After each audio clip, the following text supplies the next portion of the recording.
Familiar, you're familiar. So if you don't know by now, then you should probably get familiar. Hello students, so welcome back to the next video. I think it is a part 8 for you, right? Okay, now in this video I am going to discuss some numerical problems on crystal structure. Okay, so just go through the problem given here. Okay, then I will explain you the solution for that. Okay, so just you start noting the each problem. So problem number 1 is obtain the Miller indices of a plane. Okay, Miller indices of a plane which intercepts at A b by 2 3c in a single cubic unit cell. What do you mean by that? So intercepts are given, so you have to find the Miller indices of that particular plane. Okay, so is the problem. Just note down the problem. Okay, then look at the solution. So very simple problem it is. So what is given? Intercepts are given. Intercepts are A b by 2 3c. So that means they are intersecting along the basis vector A. So at A itself. What do you mean by that A? So one corner to other corner in the cubic structure, isn't it? So if you consider the cubic structure like this. Okay, so from this corner, if I take this as the x-axis, so the intercept is at A, means you have to understand intercept is along the basis vector A bar at A.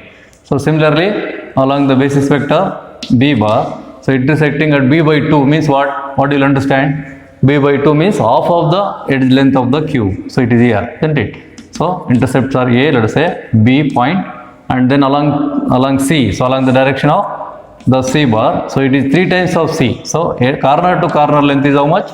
Corner to corner length is equal to only C. So multiples of C you have to consider, you know. So C plus C plus C somewhere here. Okay. So C, C, C. Then only it becomes 3C. Correct? So like that you consider the intercepts along X, Y, Z. So normally the small X, Y, Z indicates intercepts in general. Okay. Now let us consider that according to the definition of Miller indices. So intercepts are defined as X by A, Y by B, Z by C. Okay, where X, Y, Z are the intercepts along A, B, C. Okay, in the order only you have to take. So now substitute that X, Y, Z given. So X is equal to how much? A. You will get A by A. Y is equal to B by 2. So B by 2 by B. Then Z is equal to 3C by C. Okay. So then you will get the numbers, intercept numbers by dividing like this. A cancels, left with only 1. Then here also B cancels, so 1 by 2 is there, so you will get 1 by 2. And C cancels, left with only 3. So 3 intercept numbers you will get according to the definition of Miller indices. Okay, as the intercepts now only. Now to get the Miller indices of the plane with respect to this Miller intercepts, so what you have to take? You just follow the step. Once you know the intercepts, what you have to do the next step? You have to take the reciprocals of the intercepts, correct? So what are the reciprocals? So that is 1 by 2 reciprocal is 2, okay, reciprocal of 3 is 1 by 3. Okay, so these are reciprocals of the intercepts. Next, what is the LCM? You have to find LCM, you know, you have to follow the step again. LCM is equal to how much? 3 here. Okay, so 3 is the LCM. In all the 3 ratios, we have 1, 1, 3 in the denominator, so 3 is the LCM. Multiply each ratio by LCM, correct, is the next step. Multiplying with LCM. So 3 into 1, okay, you will get the first Miller index as 3. Then 3 into 2, so that is 6. Then 3 into 1 by 3, okay, 3 into 1 by 3, 3 cancels, you will get only 1. So these are the Miller indices. Okay, so 3, 6, 1. The given plane is 3, 6, 1 plane, we can say, according to Miller indices. So in general, these 3, 6, 1 are nothing but what? So HKL values, isn't it? HKL are the smallest integers called Miller indices of the given plane. Now the value of HKL are 3, 6, 1 for the given plane. Clear? Okay. Now similar problem. Look at the second one. Find the Miller indices of a set of parallel planes. So normally Miller index is applicable for not only one plane, it is applicable for set of parallel planes, right? Okay, which makes intercepts in the ratio, okay, 3a, 5b. So that means intercept is 3 times along a bar, 5 times along b bar, basis vectors on the x and y axis respectively, correct? And parallel to z axis. What do you mean by that? The given set of parallel planes are making intercepts along a bar and b bar, but all the planes are parallel to z axis, okay? So then you can write down the intercepts. Intercepts of the given plane are x, y, z in general. So 3a, 5b along a and b, and r x and y axis you can say. And parallel to z axis means what is the intercept along z axis? We should take it as not intersecting, means that is equal to infinity. Okay, don't say 0, it is infinity. Intercept is infinity for parallel plane, parallel axis. So infinity should write first. Okay, then so what is the ratio according to Miller indices? The ratio x by y, sorry, x by a, y by b, z by c, you know. So substitute that 3a by a, 5b by b, so infinity by c.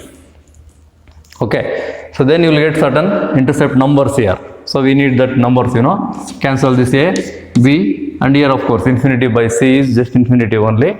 So we get the number as 3, 5, infinity.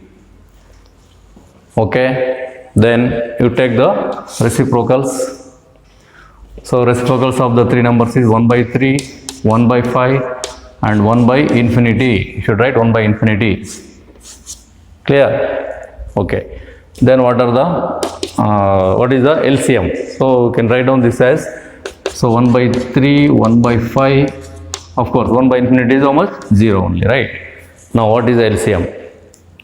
For this 3 ratios, what is the LCM? 15 is the LCM, isn't it? So you should write 15 is the LCM here. Okay, multiply each ratio by LCM. So then you will get the Miller indices as, so 15 into 1 by 3, you will get first number as 5, and then 15 into 1 by 5, you will get 3, okay, and then 15 into 0, 0. So 5, 3, 0. Okay, so Miller index of the given plane is 5, 3, 0.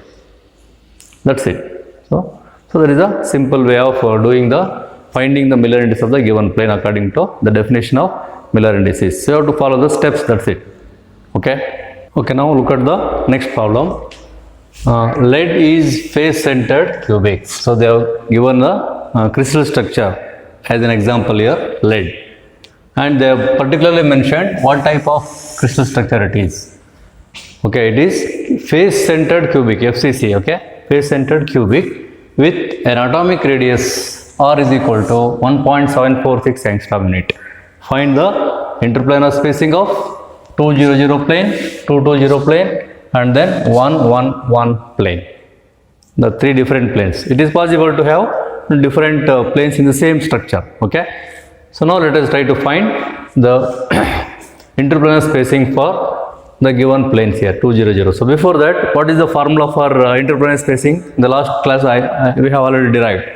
Okay, so equation for the interplanar spacing, particularly for cubic, you know, for cubic, it is given by DHKL. In terms of Miller indices, it is DHKL is equal to A divided by square root of h square plus k square plus L square, where HKL are the Miller indices. Okay, and what is that A? A is the interatomic distance. It is also called lattice constant. Okay, so if all the sides are equal, particularly for cubic, all edges are having equal length, you know, so that is called A, interatomic distance or lattice constant. Okay, is constant here. Other than cubic, so if you have other unit cells, you know, crystal systems, then A, B, C may not be equal to each other. In that case, you have to consider the general equation of D. Now this is cubic, you take the cubic simplified formula only. Clear? Now to find this spacing D, by knowing the value of HKL, of course it is given 200, etc. like that. HKL values are given. But what is the value of A? Lattice constant not given. So what is given here is radius. So using this radius, you have to find the value of A first. Okay, so first part is to find the lattice constant. So lattice constant is A here.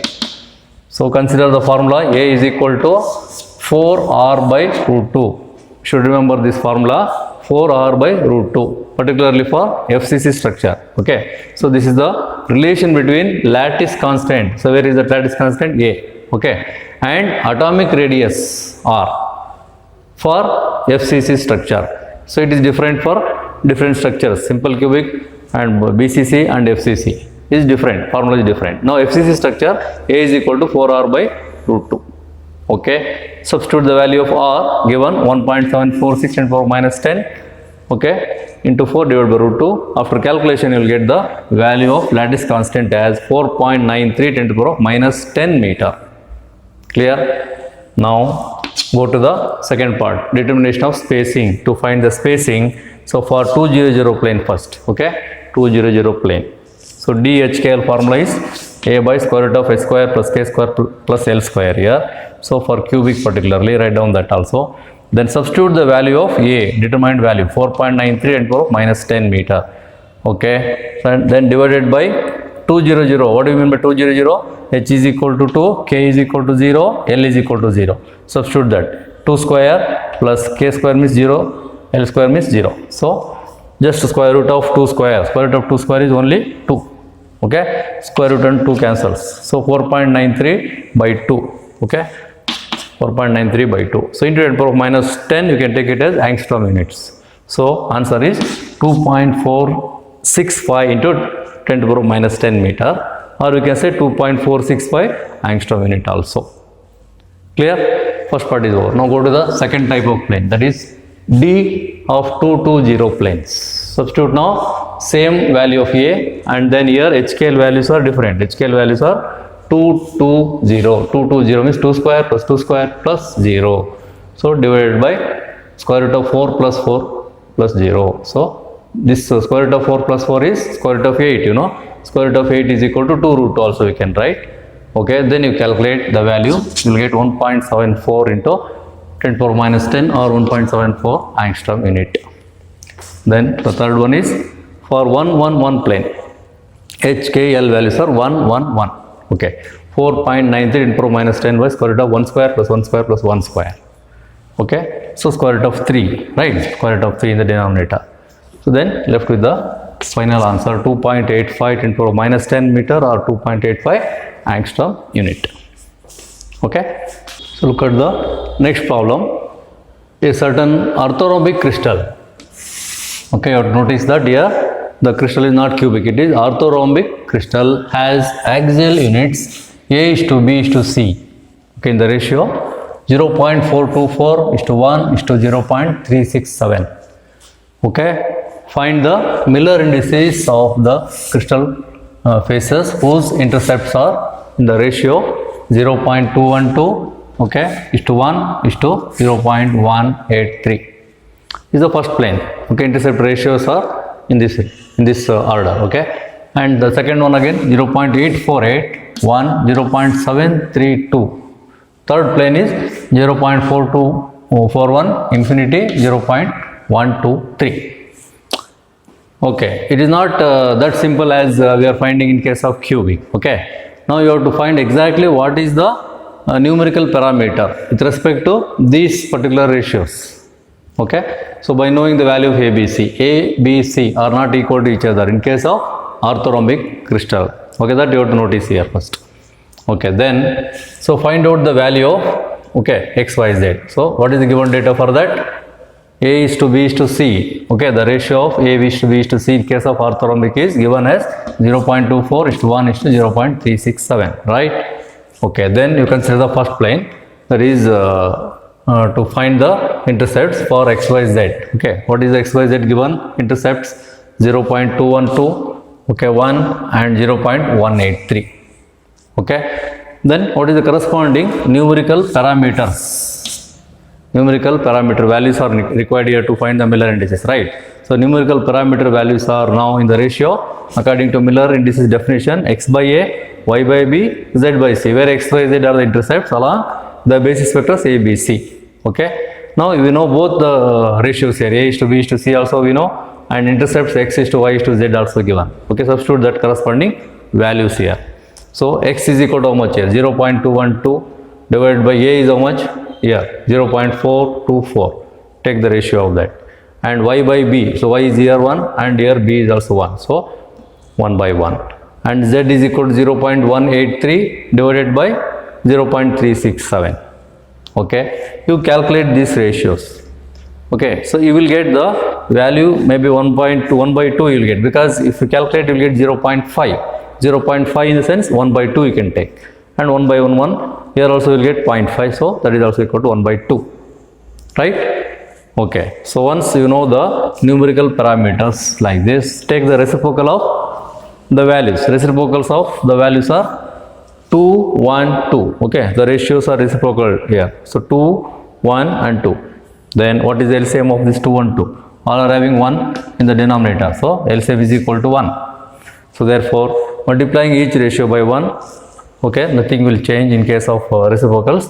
So Miller indices are just 2, 1, 2, same as the reciprocals. 2, 1, 2 is the given plane for the first one, that is according to their intercepts.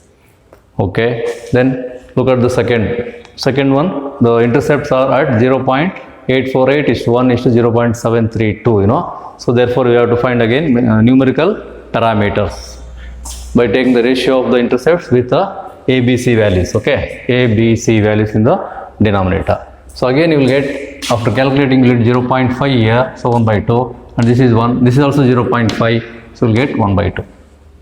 Okay, so reciprocals are 2, 1, 2, LCM is equal to 1, so therefore Miller index is equal to multiplying 2, 1, 2 by 1, so just 2, 1, 2. Whenever you write Miller indices in the bracket, you should write, and don't write any comma here. Okay, just 2, 1, 2 plain, right? Okay, the third one is again to find the Miller indices, take the numerical parameters for the intercepts 0.4241, okay, divided by 0.212, okay, sorry, divided by 0.424.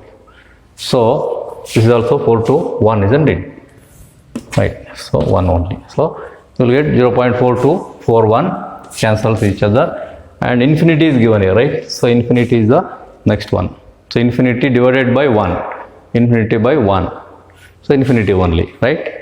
Then 0.123, okay, intercept is 0.123. The corresponding value of C is 0.367. Yes, you take that ratio, you will get the value as after cancelling this you will get 1, and this infinity, this is exactly 1 by 3 you should get. Okay, the fractional value is written in the ratio 1 by 3. Okay, so that you can write the reciprocals easily. So that is 1, 1 by infinity, 1 by 3. Okay, that is equal to 1, 1 by infinity 0, 1 by 3 is equal to 3 only. LCM is equal to again 1. So multiply 103 by 1, you will get the Miller indices as 103. Okay, 103 is the given plane. So like that you have to do the Miller indices for even if it is other than cubic also. Okay, now look at the next problem. So in a tetragonal lattice, A is equal to C, value is 2.5 × 10 meter, and B is equal to 1.8 angstrom unit. Okay, determine the lattice spacing between the planes 2, 2, 2. Miller indices are 2, 2, 2 for the planes. Okay, so now what is given in the problem? A is equal to C, values are same. B is equal to 1.8 10 power minus 10 meter. Angstrom unit means 10 power minus 10 meter only you have to take. Okay, all are in the order of 10 power minus 10 meter or angstrom unit you can say. Now what type of crystal system it is? It is a tetragonal. That means A is equal to C but not equal to B. Correct? Okay, that is why the values are different here. A is equal to C is same value, but B is something less than this value. Okay. Now consider the general equation for interplanar spacing. Okay, not the simplified equation. So where DHKL is equal to 1 divided by square root of h square by a square plus k square by b square plus l square by c square. For cubic, you take it as a by square root of just a square plus k square plus l square. Now a, b, c are different. You have to notice that value. Okay, so for tetragonal lattice, substitute the values now. For particularly 2 to 2 plane, okay, D 2 2, interplanar spacing is D. For HKL value is 2 2 2. Substitute the values now. Square root of h square 2 square, k square 2 square, L square 2 square only. But in the denominator ABC, you know, ABC 2.5 10 power minus 10 whole square. Okay, A value, and B value is 1.8 10 power minus 10 meter. Okay, C is same as A, so 2.5 10 power minus 10 whole square again. Okay, so take the ratio of all these squares and then simplify, take the square root of that. Okay, finally you have to get the value 0.63 10 power minus 10 meter or 0.63 angstrom unit also. Clear? So this is just simplification. So interplanar spacing is 0.63 angstrom unit for tetragonal structure. Clear? So in the exam also you will get the similar type of problem only. Okay, nothing to worry much. Now just try to do one homework problem here. Okay, so at the end of this video I am giving one homework problem. So just read this problem as a sodium chloride crystal. Okay, in fact they will not mention what type of crystal system it is. Okay, for your understanding I am mentioning sodium chloride crystal as cubic. Okay, note it as cubic. Okay, is used as a diffraction grating. Okay, you can use the crystals as diffraction grating for X-rays. So with X-rays for D11 spacing. Now for D11 spacing, particularly 111 planes are given. So for that you find out the spacing. Okay, so chloride ions, particularly it is calculated for chloride. Sodium and chloride both will be there. So if the plane is assumed only passing through the chloride ions, you know, so that set of parallel planes are given by 111 plane now. Okay, chloride ions. The angle of diffraction, you know, in case of X-rays, so the X-rays will undergo diffraction with maximum intensity at some particular angles only. Okay, that particular angle of diffraction is now 2 theta. Angle of diffraction is 2 theta. So that is 27.5 degrees given. If the lattice constant of the crystal is given here 0.563 nanometer. Nanometer means 10 power of minus 9 meter. Okay. So if the lattice constant is 0.563 nanometer, what is the wavelength of X-rays? In this problem you have to find wavelength. Okay. So I think you can proceed in the similar fashion to find what? To find D first. Okay. So to find D, 111 planes, find out the D. Clear? Then once you know the value of D, you can calculate the lambda. So I mentioned the hint here. How to calculate the wavelength of the X-rays? So use the Bragg's law. Bragg's law is 2D sin theta is equal to n lambda. Okay, in the next chapter we will discuss about the Bragg's law in detail. So now just take the equation 2D sin theta n lambda, where so D already determined by this method. Okay, then theta, of course 2 theta is 27.5 degrees the diffraction. Theta is called actually the glancing angle. Okay, so that is called glancing angle. So substitute the value of theta. And then n, of course the angle of diffraction is obtained for maximum intensity by assuming at first order. Okay, take the n is equal to 1 for first order diffraction here. Clear? Then it is easy for you to calculate lambda by this equation. Okay, so try this problem. Okay, so then I will see you in the next video.